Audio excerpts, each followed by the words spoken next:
لله رب العالمين، والصلاة والسلام على أشرف المرسلين سيدنا محمد وعلى آله وصحبه أجمعين.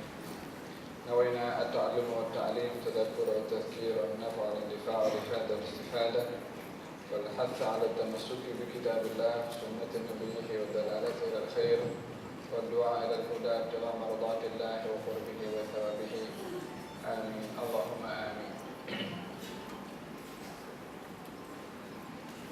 Kita berada dalam bulan Rajab yang mubarak ini, bulan Rajab al-Asham dan Rajab al-Ashab. Rajab al-Asham artinya,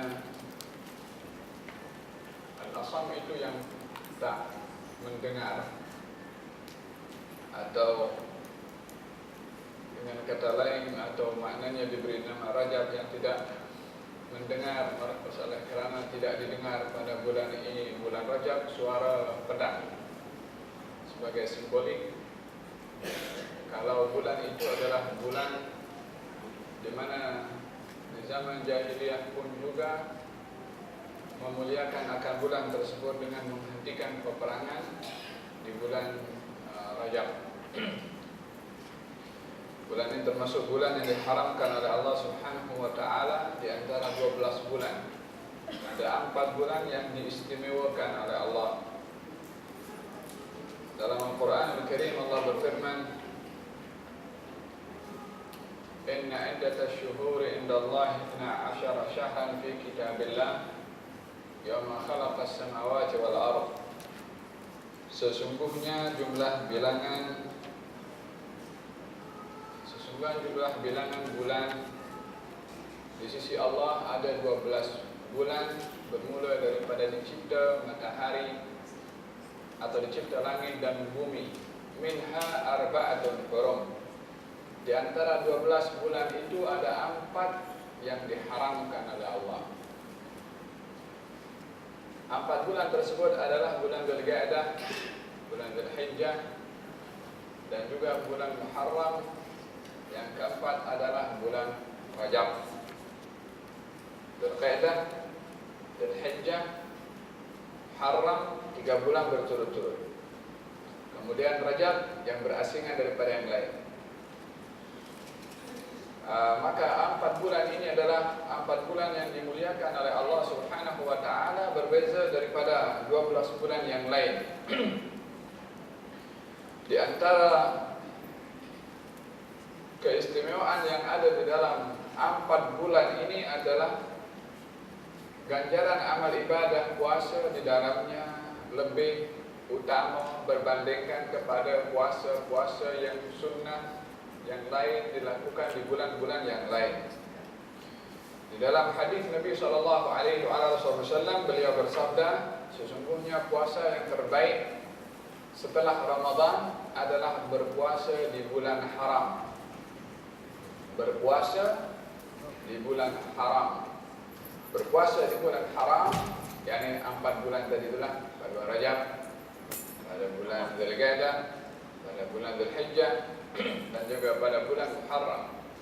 Berpuasa di bulan itu adalah sesungguhnya dia berpuasa di bulan yang terbaik, dan puasanya pun baik, lebih baik berbandingkan puasa-puasa sunnah di bulan-bulan yang lain. Bulan ini juga dikenali dengan bulan Al-Ashab. Tadi Al-Asham dengan mim, Al-Ashab dengan ba ujungnya. Disebabkan oleh kerana Allah Subhanahu wa Ta'ala mencurahkan rahmatnya yang besar dan banyak di bulan Rajab yang penuh dengan barakah ini. Maka mengikut kepada bagaimana Allah mengasingkan 4 bulan daripada 12 bulan. Oleh karena kemuliaan 4 bulan ini, kita pun juga mengikut kepada cara Allah Subhanahu wa Ta'ala di dalam mengagungkan 4 bulan tersebut. Allah asingkan daripada 12 bulan oleh karena kemuliaannya. Maka kita pun juga meniru kepada Allah Subhanahu wa Ta'ala di dalam memuliakan 4 bulan tersebut, yang salah satunya bulan Rajab, adalah juga dengan mengasingkan atau membezakan aktiviti ibadah kita di bulan-bulan yang biasa sementara kita berada di bulan yang mulia. Bezalah sikit, jangan tak beza sama sekali. Rajab masuk, Syaban merasa balik lagi macam tu. Ada satu keistimewaan yang lebih patut kita buat di bulan Rajab untuk membezakan daripada kebiasaan kita di bulan-bulan yang lain. Berbagai aktiviti ibadah yang boleh dibuat mengikut keupayaan masing-masing, khususnya adalah berpuasa. Baik, kita sambung kita punya kelas. Kita sampai pada ayat yang keberapa? 145. A'udzu billahi minasyaitonir rajim. Wa la in ataita alladziina utul kitaba bi kulli ayatin ma tabi'u qiblatak wa ma anta bitabi'in qiblatahum wa ma ba'dhuhum bitabi'in qiblata ba'd wa la in ittaba'ta ahwa'ahum min ba'di ma ja'aka min al-'ilmi innaka idzan laminadh dhalimin. Alladzina atainahumul kitaba ya'rifunahu kama ya'rifuna abna'ahum wa inna fariqan minhum la yaktumuna al-haqqa wa hum ya'lamun. Al-haqqu min rabbika fala takunanna minal mumtarin. Ayat 145. Demi sesungguhnya jika engkau datangkan beberapa keterangan kepada ahli kitab, niscaya mereka tidak mengikut kiblatmu dan engkau tidak pula mengikut kiblat mereka. Dan tidaklah sebahagian mereka mengikut kiblat yang lain. Demi Allah, demi jika engkau turuti kemahuan mereka setelah datang kepadamu ilmu pengetahuan, niscaya engkau ketika itu termasuk orang-orang yang zalim. Orang-orang yang kami datangkan kitab kepada mereka, mereka mengenalinya sebagaimana mereka mengenali anak-anak mereka. Sesungguhnya segolongan mereka benar-benar menyembunyikan kebenaran, sedangkan mereka mengetahuinya. Kebenaran itu adalah dari Tuhanmu. Sebab itu janganlah engkau termasuk orang-orang yang bimbang. Dalam peristiwa perubahan kiblat, dan saya ingat saya pernah sentuh juga di sini akan dua pandangan ulama bilakah berlakunya perubahan al-qiblah. Ada yang mengatakan 16 bulan selepas Nabi berhijrah, ada pula yang mengatakan 17 bulan. Kalau 16 bulan Nabi berhijrah, bulan apa? Rabiul Awal, Rabiul Tsani, Jumadal Ula, Jumadal Tsani, Rajab, Sya'ban, Ramadan, Syawal, Dzulqa'dah, Dzulhijjah, Muharram, Safar, Rabiul Awal, Rabiul Tsani, Jumadal Ula, Jumadal Tsani, Rajab. 16 bulan maknanya berlakunya perubahan kiblat di bulan Rajab. Bulan kita yang kita sedang berada di sini sekarang ini. Ini bagi pandangan yang mengatakan kalau perubahan kiblat berlaku 16 bulan selepas Nabi berhijrah, maka ia berlaku di bulan Rajab. Pandangan yang kedua mengatakan kalau perubahan kiblat itu terjadi setelah 17 bulan Nabi berhijrah. Bila mana 17 bulan, maka ia berlaku di bulan Sya'ban. Saya yakin semua yang hadir di sini hafal bulan-bulan Hijriah, insya-Allah.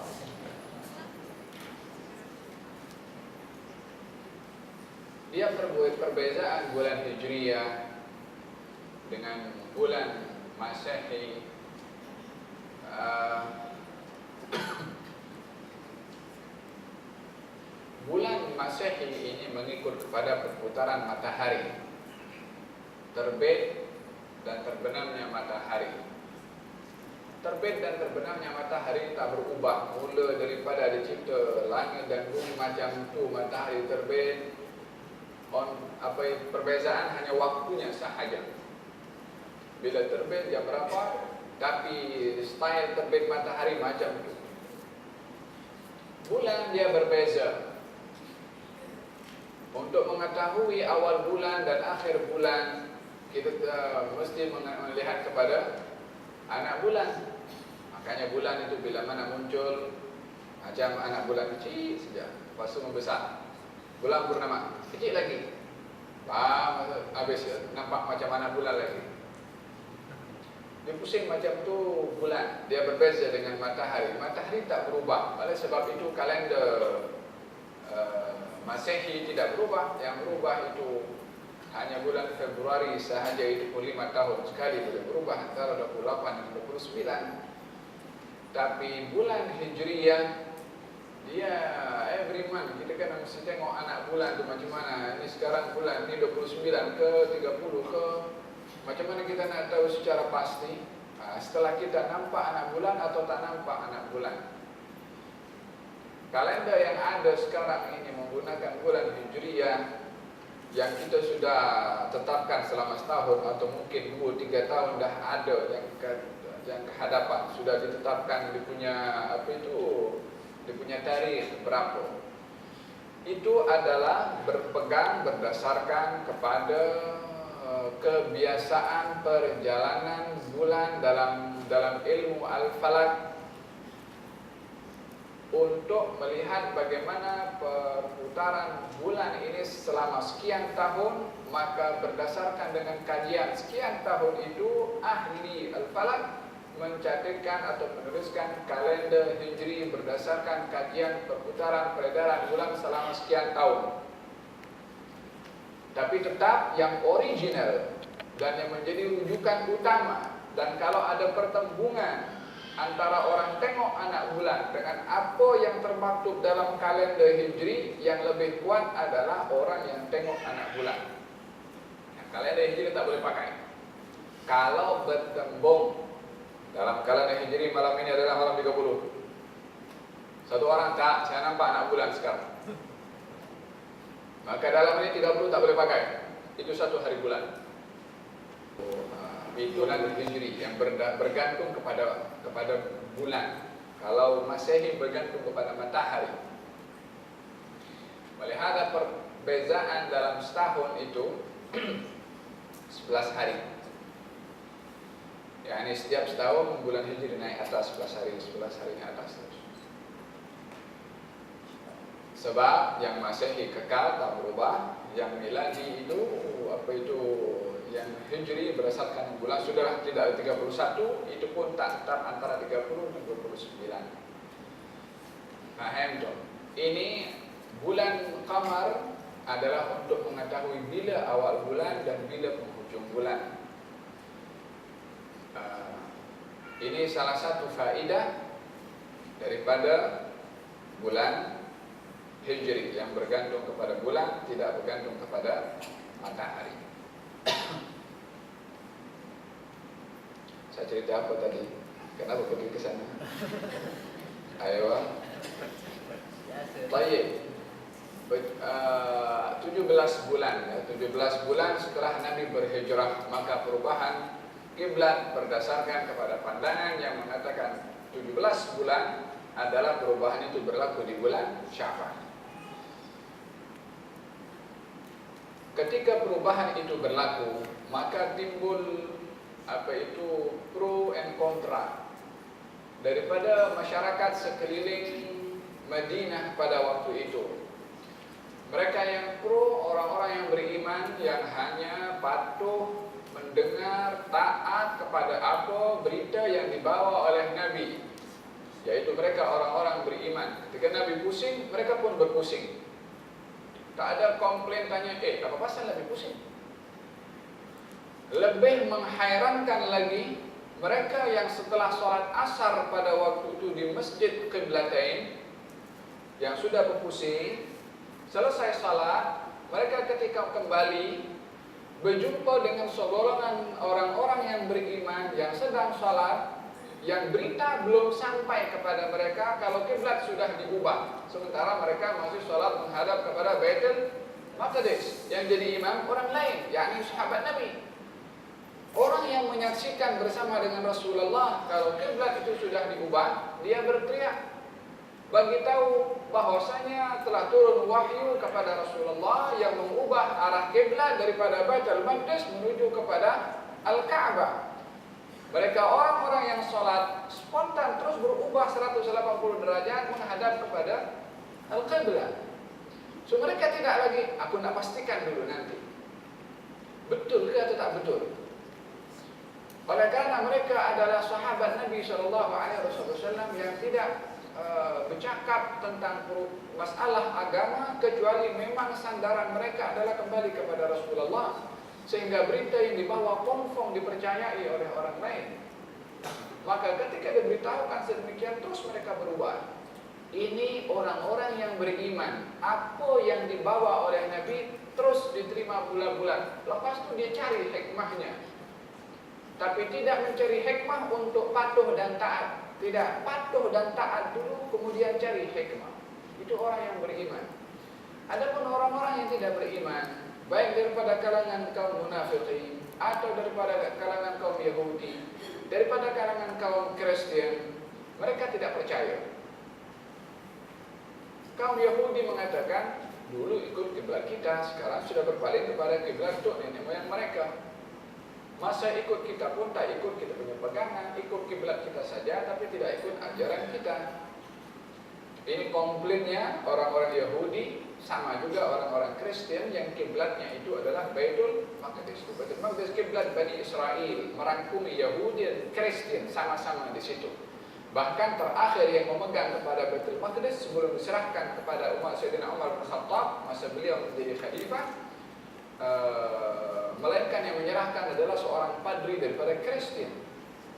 Jadi perebutan tiga agama ini Baitul Maqdis. Yahudi karena mendakwa itu adalah kota suci mereka yang mereka disuruh oleh Allah untuk masuk ke Baitul Maqdis. Seperti mana Al-Quran pun ceritakan tentang bagaimana mereka disuruh tapi mereka tak mau.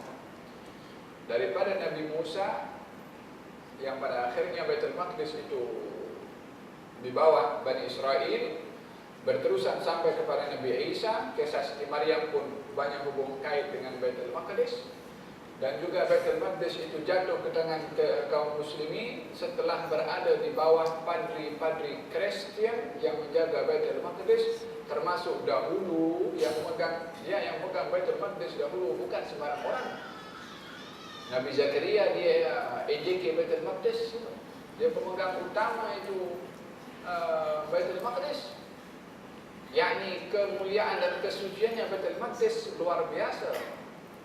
Sehingga setelah perubahan agama Kristen, padri pun berubah semuanya.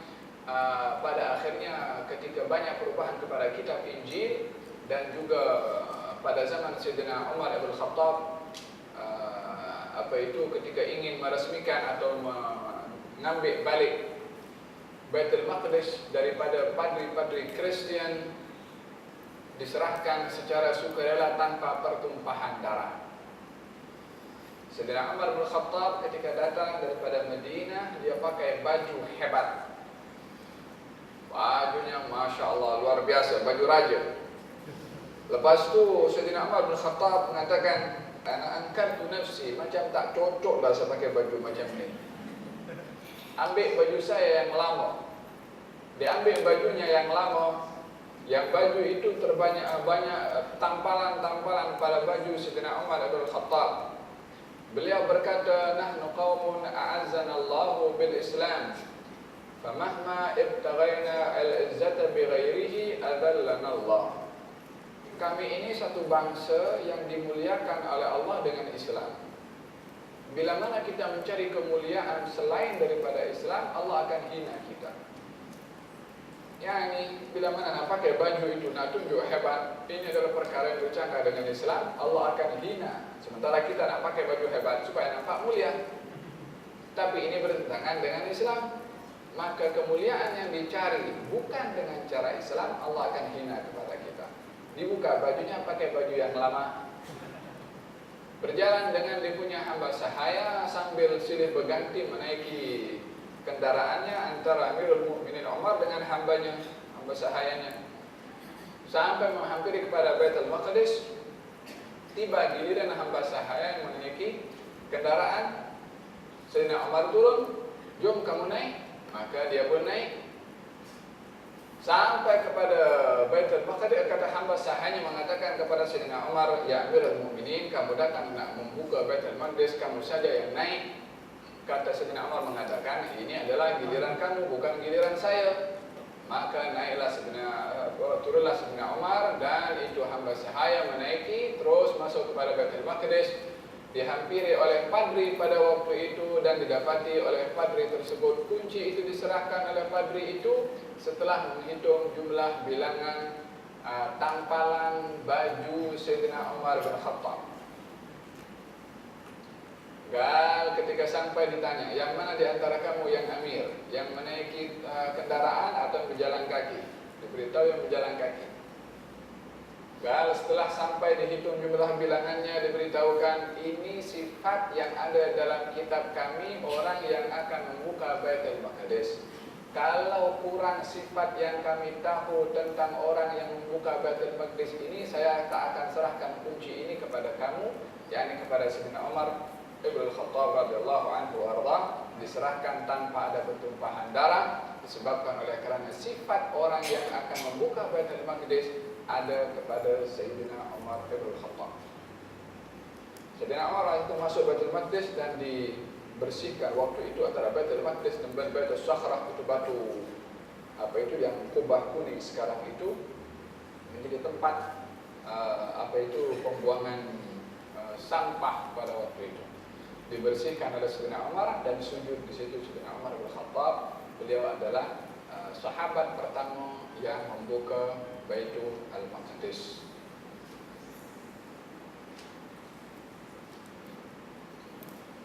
Walaupun kamu wahai Muhammad, wahai Rasulullah, mendatangkan bukti-bukti dan ayat-ayat kepada kaum Yahudi atau Kristen tentang kebenaran kiblat Ka'bah yang kamu menghadap kepadanya, ma tabi'u qiblataka, dia pun tak akan ikut, tak akan percaya, dan tak akan recognize apa kiblat yang menjadi kiblat Rasulullah dan kaum al-mukminin.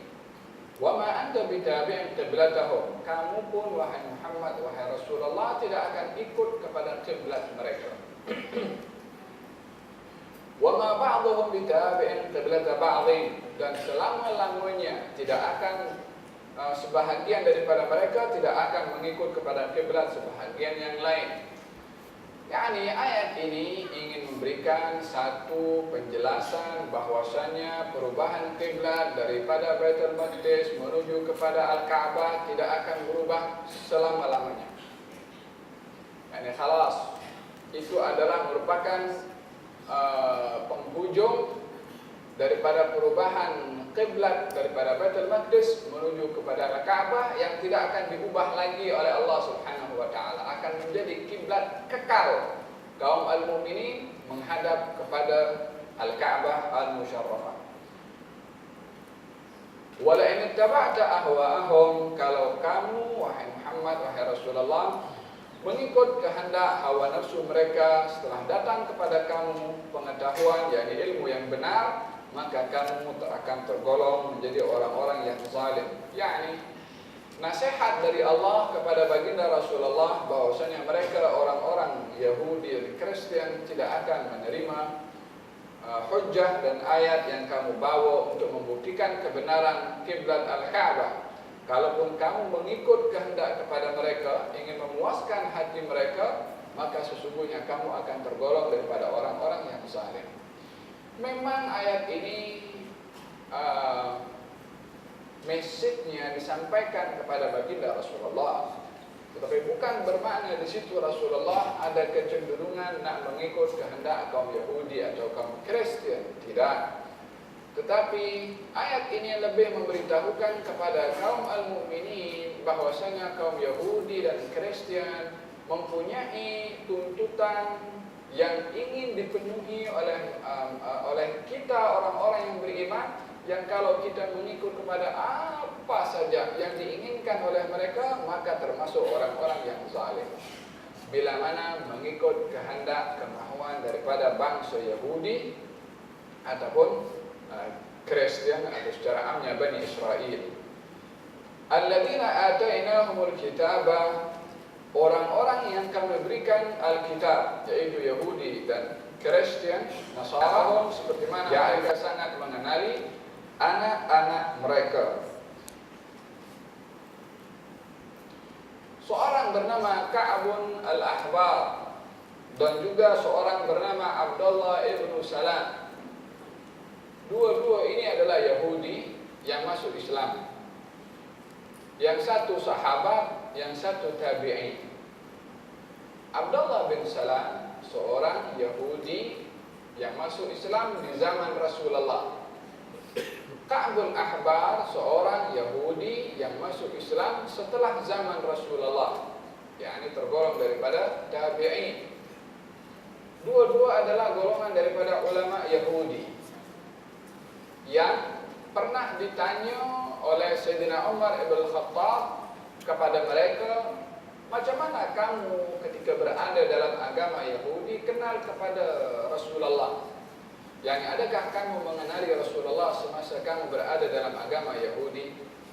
Mereka menjawab, Abdullah bin Salam dan dalam riwayat yang lain Ka'bul Ahbar mengatakan, kami kenal kepada Rasulullah melebihi kenalnya kami kepada anak kami sendiri. Karena yang memberitahu kami akan sifat Rasulullah adalah Allah.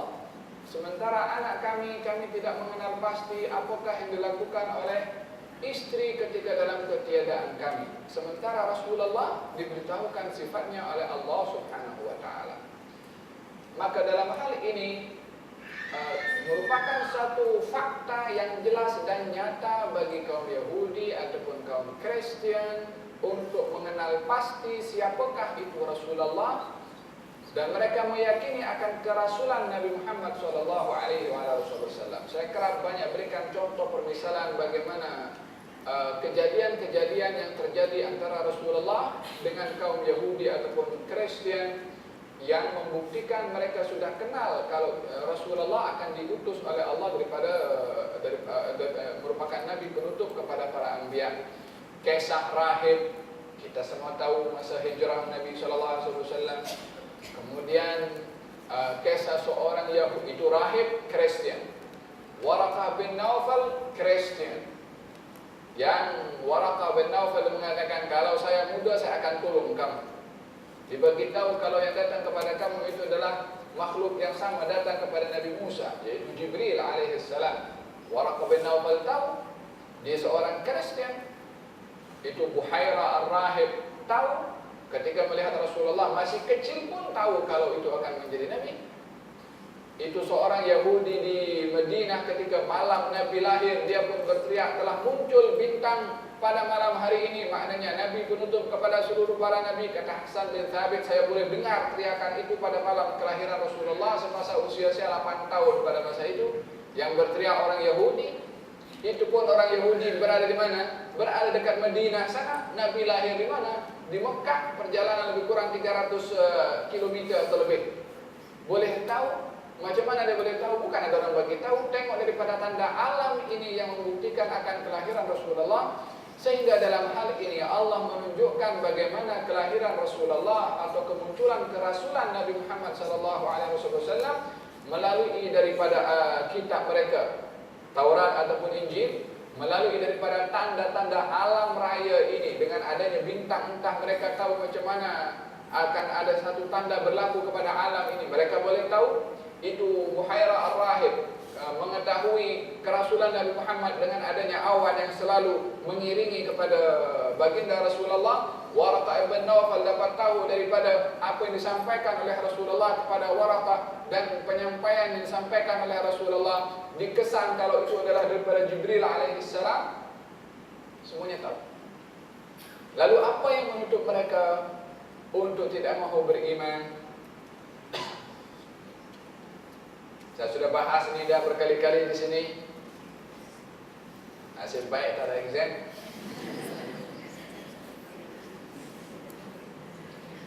Ada dua sebab utama. Yang pertama adalah jaga periuk mereka sendiri di dalam. Yang kedua adalah hasad dan dengki. Jaga periuk maksudnya perbuatan daripada mereka ulama-ulama Yahudi dan Kristen, takut kalau pengikutnya ikut kepada Rasulullah, dia tak punya pengikut. Kalau dia tak ada pengikut, tak ada income untuk dirinya, untuk dapurnya, maka dia lebih baik tipu kepada pengikutnya dengan mengatakan itu bukan Nabi. Nabi mesti daripada keturunan Bani Israel. Yang lain pula mengatakan bukan Nabi. Pasal apa? Pasal hasad dan juga dengki.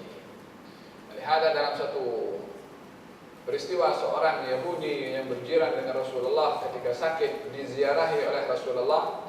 Lalu kemudian baginda bertanya, mahukah kamu beriman kepada aku? yakni Nabi mengajak beriman bukan karena tak tahu, yakni berdasarkan dengan keimanan, keyakinan kamu tentang aku yang ada dalam kitab kamu. Jom kamu beriman kepada saya. Anaknya itu yang sedang dalam karantina tengok kepada bapaknya. Jangan meminta isyarat, bapak boleh aku beriman kepada orang ini? Anak dan bapak kong kali kong sama-sama tahu kalau ini adalah Nabi yang benar, tapi tak mau beriman juga. Last kali ketika ditawarkan iman, ini peluang terakhir. Kalau tidak pun masing-masing menyadari kalau dirinya akan mati dalam keadaan menyimpan kebenaran, baru ayahnya yang menyadari kalau ini penghujung dan peluang terakhir akan segala-galanya. Ayahnya mengatakan, "Atai Abul Qasim, taatlah kamu kepada Abul Qasim." Diizinkan oleh bapaknya walaupun dia tidak beriman. Baru dia mengucap asyhadu an la ilaha illallah Muhammadur Rasulullah. Tak lama budak itu meninggal dunia. Nabi keluar, Nabi menangis dan berdoa, alhamdulillah yang telah menyelamatkan dia daripada api neraka. Syahid adalah tak ada satu keraguan tentang kejelasan kenabian Nabi Muhammad dalam Taurat dan Injil pada waktu itu. Itu pun sudah banyak perubahan yang ada dalam Taurat dan juga Al-Injil. Tapi ayat-ayat yang ada dalam mereka itu, bahkan yang ada sekarang ini, dan ada satu Injil yang dinafikan, yang tak diiktiraf. Injil apa itu? Injil Barnabas atau Barnaba. Itu yang tak diiktiraf sebagai kitab Injil bagi bangsa Kristen. Di situ banyak kejelasan tentang kerasulan Nabi Muhammad SAW. Abdullah bin Salam dan juga Ka'bul Ahbar, seorang ulama Yahudi, ketika ditanya, kamu kenal kepada Rasulullah sebelum ketika kamu berada dalam agama Yahudi? Dia mengatakan, kami sangat kenal kepada Rasulullah, melebihi kenalnya kami kepada anak kami sendiri. Lalu apa yang menyebabkan mereka, apa yang dilakukan mereka untuk berpegang kepada keimanan mereka yang batil dan tidak beriman kepada Rasulullah? Wa inna fariqam minhum la yaktumuna al-haqqa wa hum ya'lamun. Sesungguhnya sebahagian daripada mereka adalah menyembunyikan kebenaran, wa hum ya'lamun, sementara mereka mengetahui. Siapa yang menyembunyikan kebenaran? Tak ada orang menyembunyikan kebenaran kecuali dia tahu benda itu benar dan disembunyikan. Yang tak tahu mana yang benar, mana yang salah, macam mana nak menyembunyikan? Yang tahu kerasulan Nabi Muhammad SAW, ulama daripada kaum Yahudi, ulama daripada kaum Kristen, mereka yang tahu itu kebenaran Nabi Muhammad. Sementara orang-orang awam, pengikut-pengikut mereka yang tak paham akan Injil dan juga Taurat, yang ikut saja apa cakap ulama Yahudi dan Kristen, mereka itu yang tertipu daripada kebenaran yang disembunyikan oleh ulama-ulama mereka, sehingga informasi yang sampai kepada pengikut Yahudi dan Kristen informasi yang salah. Makanya Allah katakan sebahagian daripada mereka ahlul kitab menyembunyikan Allah bagi tahu sebahagian. Allah tak bagi tahu sesungguhnya mereka menyembunyikan kebenaran. Tak, Allah bagi tahu sebahagian. Kenapa Allah sebutkan sebahagian? Sebab bukan semua yang menyembunyikan. Sebab sebahagian besar tak tahu, dan sebahagian pula yang tahu kebenaran tapi tidak menyembunyikan, seperti Abdullah bin Salam tadi, seperti Ka'bul Ahbar tadi, yang tahu kebenaran Nabi terus dia meluk kepada agama Islam. Tapi sebahagian besar mereka yang menyembunyikan kebenaran tersebut demi untuk menyembunyikan untuk kepentingan mereka sendiri atau karena hasad dan juga dengki mereka kepada Rasulullah sallallahu alaihi wasallam. Al-haqqu min rabbika fala takunanna minal mumtarin. Kebenaran itu hanya datang daripada Tuhanmu wahai Muhammad, wahai Rasulullah, maka janganlah kamu menjadi orang-orang yang meragui. Ya salam.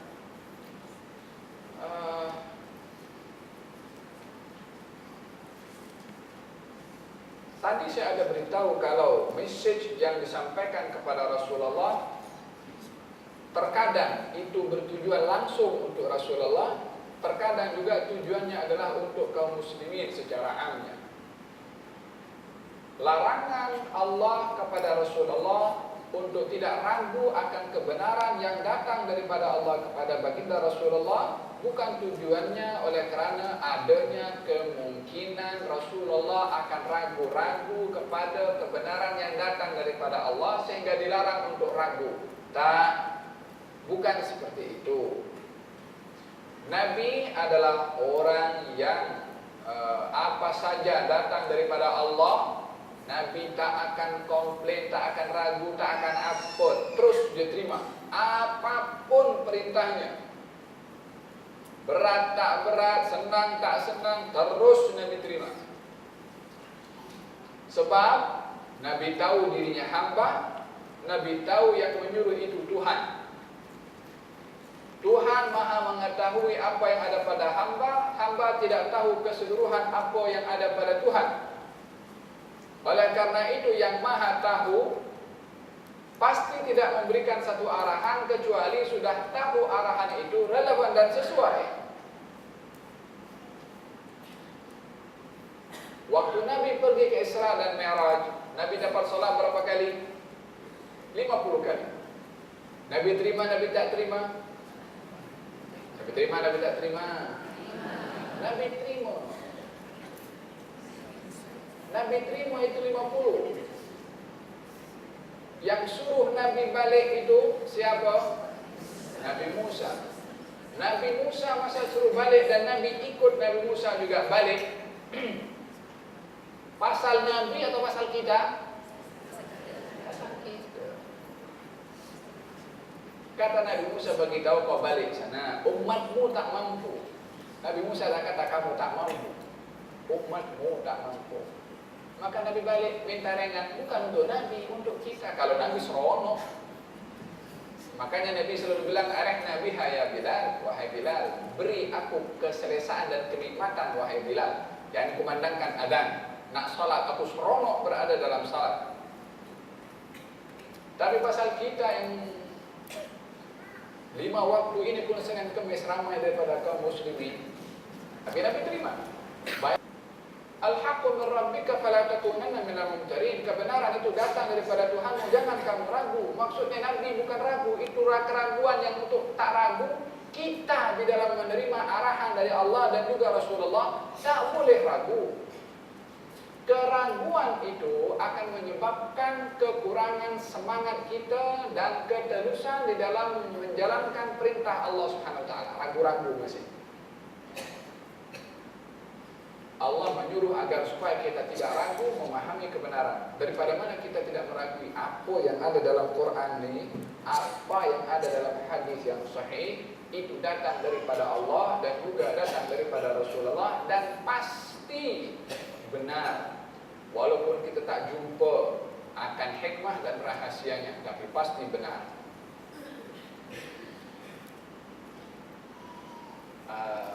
Babi itu haram. Benar tak benar? Benar. Tak ragu kita, tak ragu. Ya, tapi babi itu haram. Pasal apa? Pasal ada bakteria, pasal di situ ada mengandung kolesterol tinggi. Oke, jom kita bunuh bakterinya. Dia punya bakteri kita bunuh. Dia punya kuman kita bunuh. Bagi panas yang cukup. Kolesterolnya kita ramu dengan suatu yang lain, macam mana nak kasih kurang kolesterol sehingga tak ada kuman, tak ada kolesterol. Adakah akan berubah hukum babi menjadi halal? Al-haqqu min rabbika, kebenaran datang daripada Tuhanmu. Orang nak kata ubah macam manapun daripada yang haram untuk menjadi halal atau yang halal untuk diharamkan, tak boleh. Itu kebenaran datang daripada Allah. Tak seorang pun berani mengubah. Riba haram tak haram? Haram. Okey, kalau sama-sama rela, sama-sama suka, sama-sama ridha, tetap haram. Al-haqqu min rabbika fala takunanna minal mumtarin. Kebenaran datang daripada Tuhanmu, jangan kamu ragu-ragu akan kebenaran tersebut. Kita bila mana mendapatkan apa saja kebenaran yang datang daripada Allah, terima. Tahu hikmah atau tidak tahu hikmah, al-haqqu min rabbika fala takunanna minal mumtarin. Walihada Sayyidina Abu Bakar Siddiq radhiyallahu anhu arda, ketika diberitahukan oleh Abu Jahal mengatakan, "Ya Abu Bakar, tahukah kamu apa berita yang dibawa oleh sahabatmu itu?" Dia kata apa? Dia beritahu semalam pergi ke Baitul Maqdis dan pagi ini sudah berada di Mekah. Sementara perjalanan pergi Baitul Maqdis sebulan, balik sebulan. Yang beritahu kepada Abu Bakar, Abu Jahal. Kata Sayyidina Abu Bakar mengatakan, kalau dia cakap macam itu, aku yakin itu benar. Aku lebih percaya kepada yang datang daripada Allah Subhanahu wa taala berbandingkan apa yang kamu kata itu. Yang lebih daripada itu pun aku percaya. Sebab falsafah Sayyidina Abu Bakar mengatakan, ini Rasulullah tidak mendatangkan perkara daripada dirinya. Dia mendatangkan satu apa saja yang dibawa oleh beliau daripada Allah Subhanahu wa taala. Sementara yang datang daripada Allah pasti benar, walaupun tak cocok dengan akal kita. Kalau ikut hukum akal, mana boleh ada orang berjalan daripada Mekah menuju kepada Baitul Maqdis yang berjalan 1 bulan, balik 1 bulan dalam sebahagian malam saja. Pergi malam, balik sudah malam itu juga. Pagi sudah berada di Mekah. Nak guna pesawat jet selaju manapun juga tak boleh buat macam tu. Melebihi daripada kecepatan cahaya pun. Tapi oleh kerana kebenaran itu datang daripada Allah, maka akal diletakkan di bawah. Terima dulu. Paham tu? Ini adalah sifat orang-orang yang beriman. Apa saja arahan datang daripada Allah, masalah aurat, masalah warisan, masalah apa saja, al-haqqu min rabbika fala takunanna minal mumtarin. Wa likullin wijhatun huwa muwalliha fastabiqul khairat. Aynama takunu ya'ti bikumullahu jami'an innallaha ala kulli syai'in qadir. Dan untuk setiap umat ada kiblat. Dia menghadapnya, maka dan setiap umat ada kiblat, dia menghadapnya. Maka berlumba-lumbalah kamu mengerjakan kebaikan di mana saja kamu berada. Allah akan menghimpunkan kamu sekalian pada hari kiamat. Sesungguhnya Allah Maha Kuasa atas tiap-tiap sesuatu.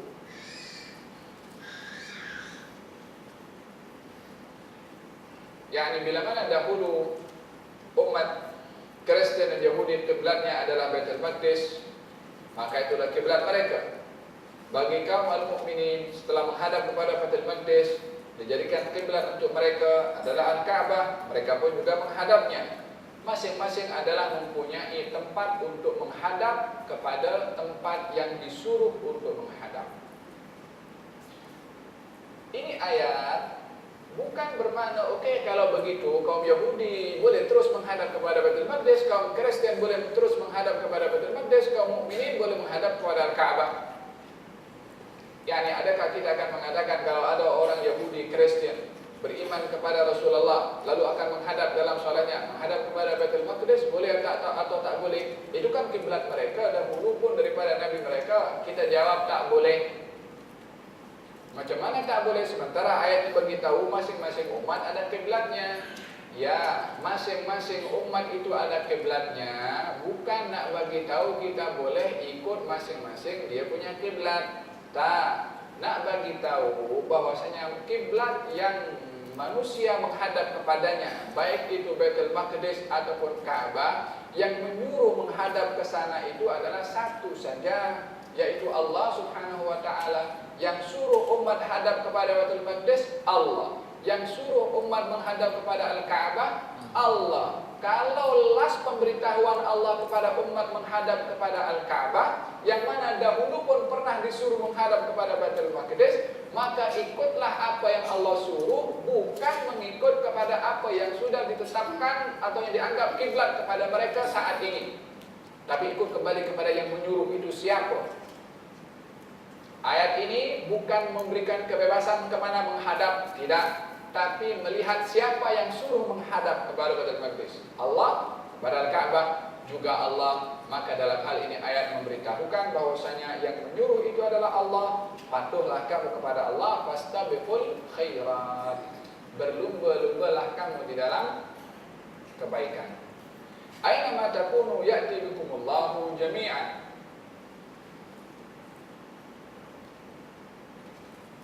Di mana saja kamu berada, Allah akan menghimpunkan kamu sekalian pada hari kiamat. Fastabiqu.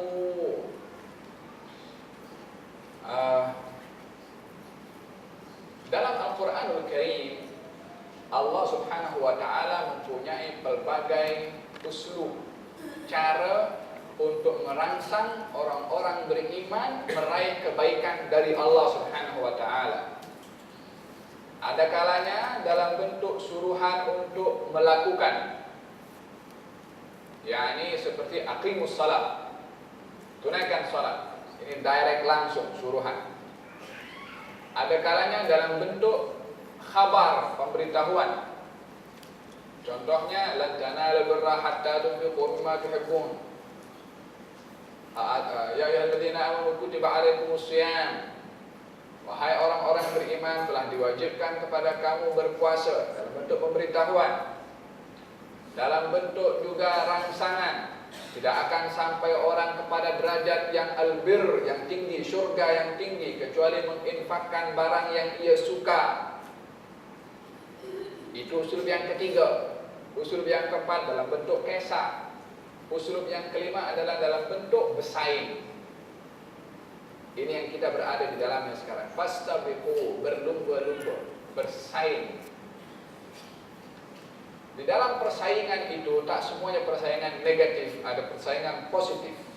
Persaingan negatif yang saling menjatuhkan. Persaingan positif adalah yang saling mendukung dalam kebaikan ataupun berlumba-lumba di dalam kebaikan. Si fulan datang, dia salat satu hari 100 rakaat, saya nak buat 150 rakaat. Si fulan berzikir satu hari 1000, saya nak buat 2000. Si fulan bersedekah kepada 5 orang setiap hari, saya nak bersedekah 10 orang. Mengikut kepada kemampuan. Ini bahagian daripada al-musabaqah, berlumba-lumba di dalam meraih kebaikan dari Allah Subhanahu wa taala.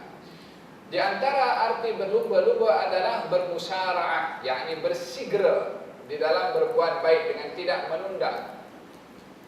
Wasari'u ila maghfiratin, dan bersegeralah di dalam meraih pengampunan dari Allah Subhanahu wa taala. Bila mana suruhan bersegera, maknanya tidak menunda-nunda lagi untuk berbuat yang baik.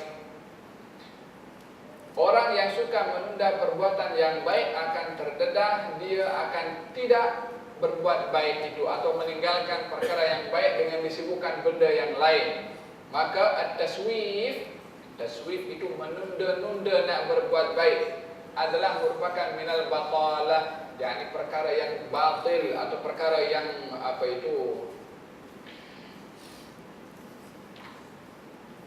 kalau dalam bahasa Arab al-batalah itu pengangguran.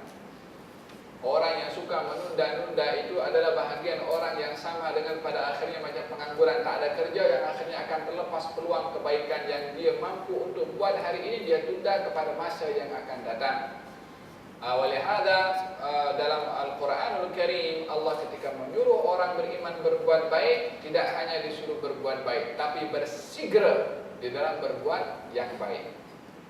Baginda Rasulullah SAW pada suatu ketika mengatakan bahwasanya dalam peperangan Badar, beliau bersabda, siapa orang yang masuk dalam peperangan ini dalam keadaan maju dan tidak lari, maka dia akan terus masuk ke dalam syurga.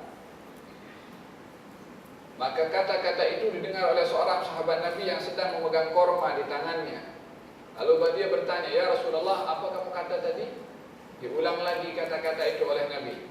Kata sahabat itu mengatakan, kalau begitu ya Rasulullah, antara saya dengan syurga ini, waktunya, bezanya akan terhalang dengan masa saya nak makan korma yang ada dalam tangan saya ini. Yang ini makan korma dalam 1 menit, saya nak sampai ke surga lambat 1 menit kalau makan korma ini. Diletakkan kormanya, dia masuk pergi perang. 1 menit tak nak lambat daripada untuk mendapatkan syurga. Sebab dia tak tahu apa yang akan berlaku dalam 1 menit itu. Siapa yang boleh jamin akan berlaku dalam 1 menit ke depan? Kita tak tahu. Mungkin belum masuk lagi dan malaikat datang dulu. Padahal kata Sayyidina Umar bin Khattab mengatakan, kalau kaki satu saya berada dalam syurga, yang satu lagi masih di luar. Saya masih tidak merasa aman daripada ketentuan Allah. Yang satu akan ikut dalam atau dalam akan keluar. Tidak mahu menunda peluang yang Allah bagi. Fasari'u ila maghfiratin. Bersegera cepat di dalam melakukan meraih pengampunan. Berbuat baik itu datang daripada Allah kepada malaikat, menghembuskan suara baik dalam hati kita. Terus respon. Kalau tidak, akan lupa dilalaikan dengan hal-hal yang lain.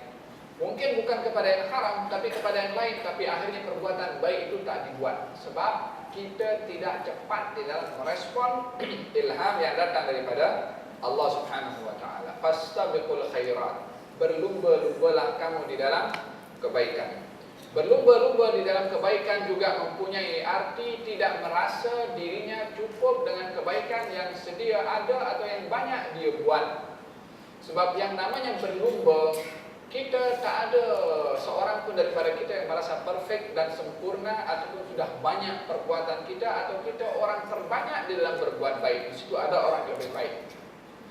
Maka di dalam keadaan kita menyadari ada orang yang lebih baik, sementara kita ini disuruh oleh Allah Subhanahu wa taala berlumba-lumba di dalam kebaikan, kita pun juga berlumba-lumba di dalam kebaikan untuk melebihi kebaikan kita berbandingkan kepada orang lain. Rasulullah sallallahu alaihi wasallam ketika baginda Rasulullah pergi ke dalam peperangan Badar juga, yang kita tahu baginda Rasulullah adalah orang yang sudah dijamin syurganya, bahkan orang pertama akan masuk syurga, tapi beliau tidak pernah menghentikan peluang untuk berbuat baik, bahkan berlumba-lumba di dalam kebaikan. Beliau berjalan daripada Madinah menuju ke perang Badar menaiki onta. Onta itu bergilir 3 orang, baginda Rasulullah, Sayyidina Ali dan Miqdad bin Al-Aswad. Yani dalam destinasi tertentu tukar satu orang wajib untuk berpusing, sebab tak cukup transport yang dipergunakan oleh kaum muslimin. Ketika baginda Rasulullah menaiki dan tiba giliran salah seorang daripada Sayyidina Ali atau Miqdad bin Al-Aswad, baginda turun. Kata Sayyidina Ali dan juga Miqdad, ya Rasulullah, hak kami untuk menaiki onta itu kami serahkan kepada kamu. Yang bahagian kami aku bagi kepada engkau. Yang sepanjang perjalanan kepada onta tak apa. Kami ridha. Kata baginda Rasulullah SAW, ma antum bi aqwa minni wala ana bi aghna minkum. Kamu itu tak lebih kuat daripada saya. Yani saya dibanding kekuatan badan saya lebih kuat daripada kamu. Jangan tunjuk kamu kuat nak jalan, saya pun kuat juga. Dia kata. Wala antum bi aghna minni tawaban. Dan kamu pun itu wala ana bi aghna minkum, dan saya pun itu tidak merasa sudah cukup dengan apa yang saya dapat untuk meraih ganjaran seperti mana kamu dapat ganjaran dengan jalan kaki. Saya pun nak juga ganjaran jalan kaki, jangan kamu seorang-seorang ambil pahala. Turunnya Nabi pada waktu itu bukan karena Nabi lemah nak jalan. Nabi bagi tahu saya kuat juga. Tapi Nabi turun nak berjalan sebab nak dapatkan ganjaran berjalan kaki menuju jihad di jalan Allah Subhanahu wa taala. Sebab debu orang yang berjalan kaki menuju jihad di jalan Allah, debunya itu akan diganjar oleh Allah Subhanahu wa taala. Berjalan itu adalah dengan debunya akan menjadi saksi dan juga dia akan dimasukkan syurga oleh Allah Subhanahu wa taala. Dan dalam hal ini apa yang menyebabkan baginda Rasulullah nak turun juga, nakkan ganjaran tu, nak dapatkan apa yang dua orang sahabat Nabi itu dapat, walaupun beliau adalah merupakan terbanyak pemberian yang diberikan oleh Allah Subhanahu wa taala kepada baginda Rasulullah sallallahu alaihi wasallam. Bila mana bermusafir dan ada satu kerja gotong royong yang perlu dilakukan, baginda pun juga turun juga. Kan kata sahabat mengatakan, ya Rasulullah, saya malam ini akan sediakan makanan, saya potong kambingnya. Yang satu lagi mengatakan saya akan memasaknya. Yang satu lagi mengatakan saya akan menguliti, membuang kulit kambing itu. Kata Nabi, kalau begitu saya yang cari kayu bakarnya. Cari apa yang belum dibuat, Nabi nak buat juga apa yang tak dibuat. Kata sahabat yang lain mengatakan, ya Rasulullah, kami uruskan semua, tak perlu kamu nak bekerja. Kata baginda Rasulullah, saya tak ingin beza dengan yang lain, nak juga turun juga pada. Faham tu? Fastabiqul khairat, artinya tidak merasa cukup dengan kebaikan yang kita dah buat. Aku dah banyak buat baik dah, nak dibandingkan dengan si fulan tu yang tak datang majlis taklim, aku lagi baik. Dah banding, jangan banding kepada yang tak datang, dan banding kepada yang banyak datang. Baru kita boleh bersaing dalam kebaikan. Fastabiqul khairat, aina ma takunu ya'tikumullahu jami'an. Di mana saja kamu berada, Allah Subhanahu wa taala akan mendatangkan kamu semua. Mendatangkan kamu semua bermakna yakni akan memberikan ganjaran sebesar dan sekecil, sebanyak, sesedikit amalan yang kamu buat, kamu pasti akan diganjar oleh Allah Subhanahu wa taala. Di mana saja, kapan saja, bila-bila masa saja. Wa man ya'mal mithqala dzarratin khairan yarah, wa man ya'mal mithqala dzarratin syarran yarah. Sebesar biji atom pun akan juga dibalas oleh Allah Subhanahu wa taala. La tahqiranna ma'rufan walau an talqa akhaka biwajhin taliq. Jangan sekali-kali kamu menganggap remeh kepada perbuatan yang kamu buat daripada perbuatan baik, walaupun sekedar senyum kepada saudaramu sendiri. Jangan dianggap remeh. Mungkin saja benda yang baik itu, walaupun sekedar senyum yang dinilai sedekah, itu menjadi sebab Allah ridha kepada seseorang tersebut. Sama juga perbuatan yang tak baik, jangan juga dianggap remeh. Dosa kecil je, dosa besar saja kita kalau minta ampun, taubat kepada Allah, Allah bagi taubat kepada kita, tak akan dosa kecil pula tak diampunkan oleh Allah Subhanahu wa taala. Meremehkannya kepada dosa kecil untuk dibuat lebih berat berbandingkan kepada dosanya itu sendiri yang dibuat. Wahakala sikap seseorang itu kepada Allah Subhanahu wa taala, mestilah melihat keagungan Allah dalam perintah dan juga larangannya. Dalam hadis ada seorang yang di hari kiamat nanti, orang yang dibawa oleh Allah Subhanahu wa taala melalui malaikat menyuruh bawa orang ini dicampakkan ke dalam neraka. Sebabkan oleh kerana sama sekali tak ada benda baik yang dia buat, kecuali ada satu benda yang dia buat ketika di dunia. Maka ketika orang ini dibawa, digiring pergi ke neraka, dia berselisih dengan satu orang yang dibawa pergi ke syurga. Maka orang dibawa kepada neraka ini memanggil kepada orang yang dibawa ke syurga, "Hei, kamu ingat kepada saya?" "Dan siapa kamu?" "Dan ingat dahulu kamu ketika berada dalam keadaan kehausan di tengah padang pasir dan hampir kematian itu menghampiri kepada kamu dan saya beri minuman kepada kamu?" yakni seorang yang baik ini ketika di dunia kehabisan bekal dan dia pun berada dalam keadaan kehausan, sementara orang yang jahat ini Dia tengok orang haus dan dalam keadaan dia memerlukan kepada air. Maka dia berpikir, air aku atau diri aku? Aku bagi air kepada orang ini, nanti aku tak minum. Kalau aku tak bagi, takkanlah aku stroke ini dalam melihat orang dalam keadaan tenang hanya perlu kepada air. Saya pun tak bagi air itu, sudahlah sepanjang hidup tak pernah berbuat baik. Takkan dalam hal ini pula air tak nak dibagi. Maka dia pun dalam kontroversi dengan dirinya sendiri pada waktu itu, lebih melihat kepada untuk nak bagi saja air. Tak kenal pun kepada orang itu, hanya jumpa orang dalam keadaan kehausan dan memerlukan kepada air. Akhirnya dibagi air itu. Dia pun sambung balik dia punya perbuatan yang mungkar dan sebagainya.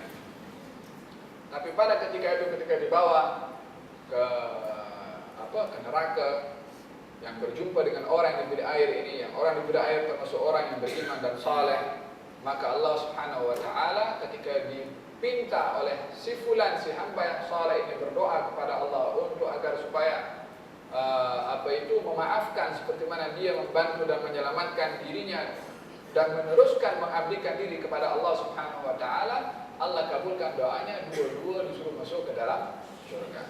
Sebab apa? Hanya bagi air sejak ketika di dunia. La tahqiranna ma'rufan. Jangan sekali-kali kamu menganggap remeh-temeh perbuatan yang kamu buat kepada orang lain, walaupun perbuatan itu nampaknya kecil. Terkadang benda yang kecil besar di sisi Allah SWT. Terkadang benda yang kecil mendatangkan manfaat yang besar di akhirat nanti. ومن حيث خرجت فول وجهك شطر المسجد الحرام وإنه للحق من ربك وما الله بغافل عما تعملون.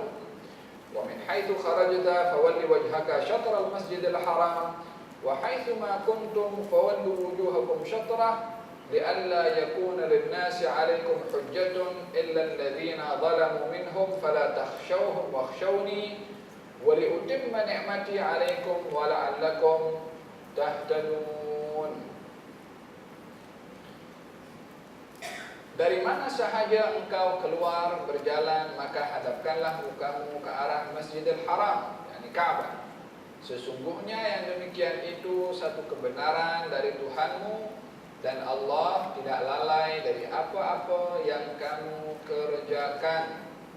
Dan daripada mana saja engkau berjalan, maka hadapkanlah mukamu ke arah Masjidil Haram, dan di mana juga tempatmu, hadapkanlah mukamu ke arahnya, supaya tiada bagi manusia hujjah, bantahan terhadap kamu, kecuali orang-orang yang zalim di antara mereka itu. Maka janganlah kamu takut kepada mereka, dan takutlah kepada aku, dan supaya aku sempurnakan nikmatku kepadamu, dan mudah-mudahan kamu mendapat petunjuk. Ayat ini menguatkan lagi perintah menghadap kepada Al-Ka'bah di mana saja.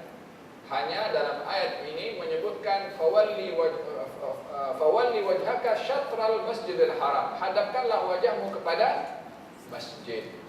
Masjidil Haram pada ayat ini yang dimaksudkan adalah Al-Ka'bah. Masjidil Haram yang kedua dalam ayat yang ke-150 yang dimaksudkan adalah masjidnya. Yang pertama Ka'bahnya, yang kedua masjidnya. Macam mana dibezakan oleh Allah Subhanahu wa taala? Saya ingat saya bacakan hadis dalam, saya ingat di majlis di sinilah hadis Nabi SAW yang mengatakan, beliau bersabda, kalau kita berada di dalam masjid, maka wajah kita menghadap kepada Al-Ka'bah. Kalau kita berada di luar masjid, maka kita menghadap kepada Al-Masjid. Kalau kita berada di luar tanah haram, maka kita menghadap kepada tanah haram.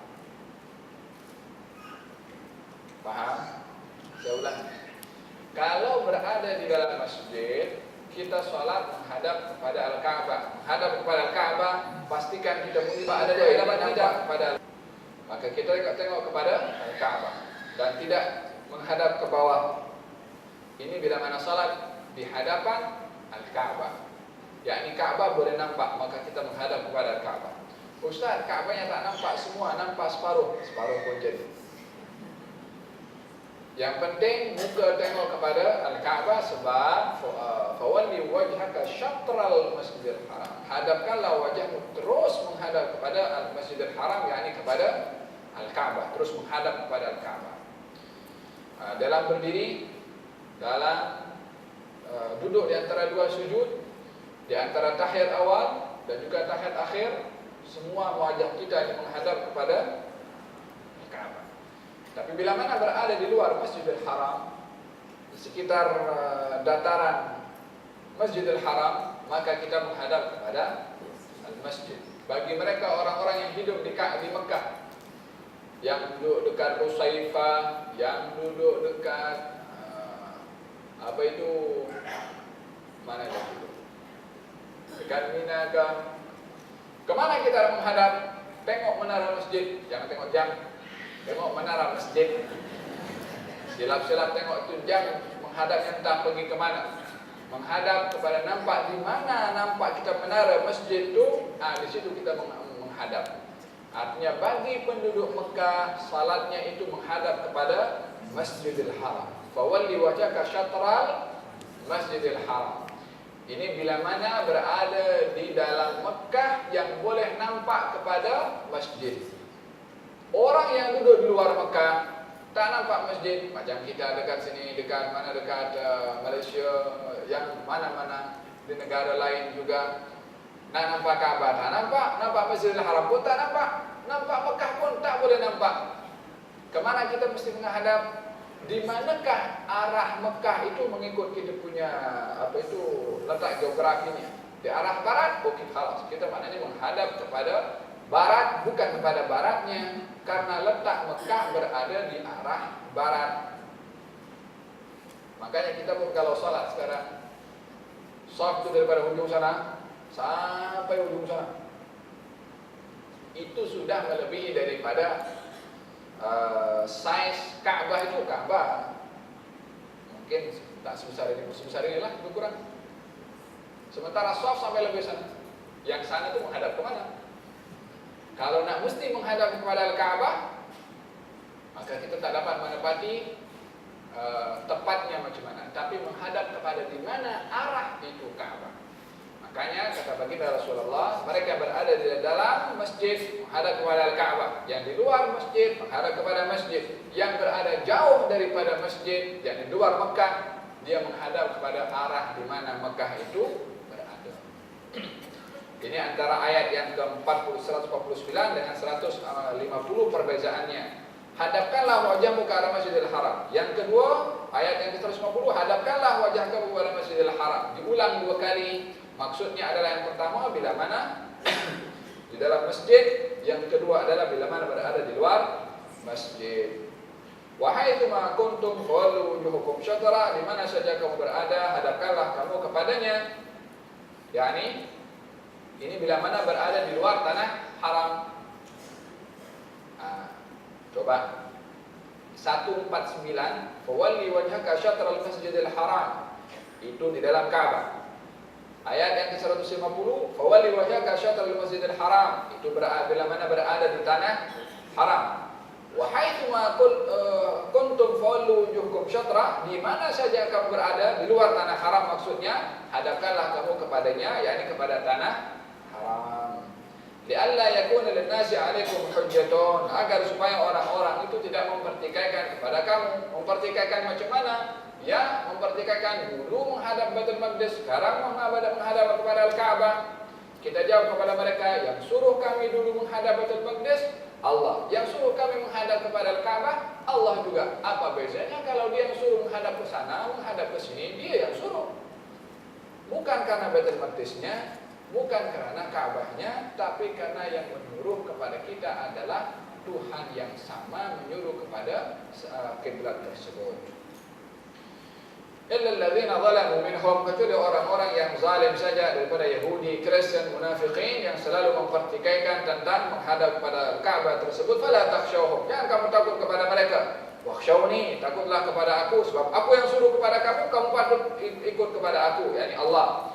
Wa liutimma ni'mati, agar supaya aku sempurnakan kepada kamu nikmatku kepadamu, dan kamu mendapatkan hidayah. Apakah nikmat yang diberikan oleh Allah untuk disempurnakan oleh Allah? Nikmatul iman. Aku bagi nikmat kepada kamu iman sehingga kamu percaya dan patuh. Bila mana aku suruh kamu hadap ke Ka'bah, kamu pun ikut. Itu nikmat aku kepada kamu yang mana kamu patuh kepada aku. Aku akan sempurnakan nikmat tersebut. Nikmat apa? Nikmat iman. Kalau nikmat iman akan disempurnakan, berarti iman itu adalah berjalan, dia punya mempunyai pasang surut dalam iman. Jadi iman yang ada adalah akan boleh naik mencapai kepada kesempurnaan dan boleh turun. Dengan apa dia boleh naik? Yani kalau sesuatu itu akan disempurnakan, ada yang tak kena lah, yang belum sempurna pada sesuatu itu. Kalau rumah, dikatakan rumah ini nanti akan disempurnakan, maknanya belum selesai lagi rumah untuk didiami. Dia mungkin lantainya belum siap, dindingnya pun belum dicat, umpamanya bumbungnya pun dikasih yang lebih bagus lagi. Iman macam itu. Allah bagi dasar iman untuk kita percaya Allah Tuhan. Tapi iman yang ada ini perlu disempurnakan. Yang menyempurnakan Allah Subhanahu wa ta'ala. Tapi kita mesti berusaha untuk menyempurnakan, untuk meraih kesempurnaan iman dari Allah. Macam mana kita nak sempurnakan kita punya rumah? Dengan kita beli barang untuk sempurnakan. Sama juga, kita nak sempurnakan iman yang Allah bagi kepada kita, dan Allah yang akan sempurnakan. Carilah tuntutan iman untuk disempurnakan iman itu oleh Allah. Dia iman ini, sebagaimana saya katakan, punya temperature, naik turun, pasang surut, ada selalu kepada iman kita orang-orang yang beriman ini. Al-imanu yazidu wa yanqus. Iman itu boleh bertambah dan boleh berkurang. Status iman ada 3 peringkat. Iman yang tak bertambah dan tak berkurang, itu imannya para malaikat. Tak bertambah, tak berkurang, macam itu. Iman yang sentiasa bertambah, tak berkurang, imannya para nabi. Iman nabi tak pernah berkurang, semakin meningkat. Yang ketiga, iman yang bertambah dan boleh berkurang, ya iman kita ini. Iman selain daripada nabi, selain daripada para malaikat, akan terancam tambahan dan juga pengurangan. Imannya itu ada, tapi boleh kurang, boleh bertambah, naik, turun. Kata baginda Rasulullah, iman akan bertambah dengan taat, dan iman akan berkurang dengan maksiat. Bayangkan kalau seseorang itu bermaksiat kepada Allah, maksiatnya itu menjadi ancaman kepada peningkatan iman. Dia jangan tengok maksiatnya kecil je. Kita pun manusia banyak silap. Nabi pun bagi tahu semua anak Adam itu banyak salah. Takkan salah kita buat salah. Seperti mana itu suara kalimatu haqqin urida biha batil. Kata-katanya benar, maksudnya tak benar. Memang manusia banyak salah. Memang manusia tak boleh silap daripada salah.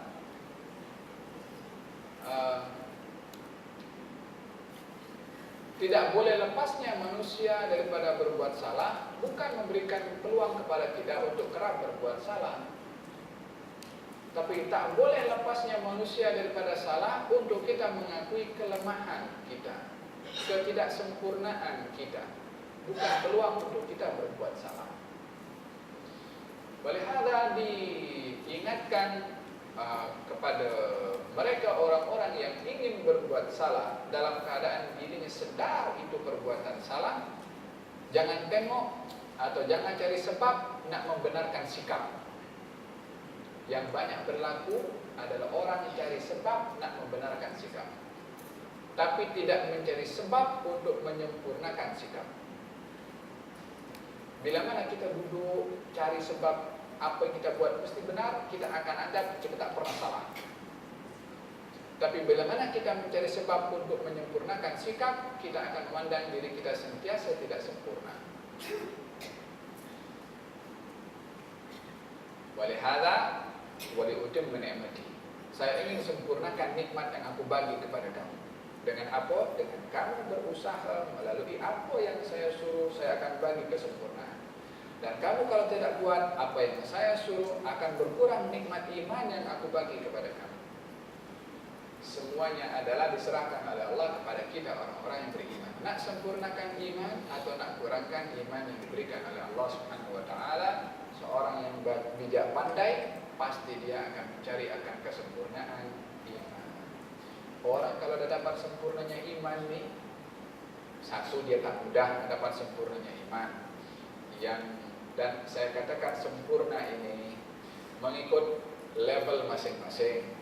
Saya tak akan nak kata kesempurnaan yang ada pada seseorang top iman tu terlalu tinggi untuk nak dicapai kesempurnaannya. Tapi kesempurnaan mengikut level masing-masing. Seseorang yang berusaha dengan giat gigih untuk menunaikan tuntutan iman walaupun kepada perkara yang sangat dasar dan meninggal dalam keadaan itu, iman yang sempurna bagi level orang seperti itu. Tapi bukan berarti iman terhad kepada orang seperti ini.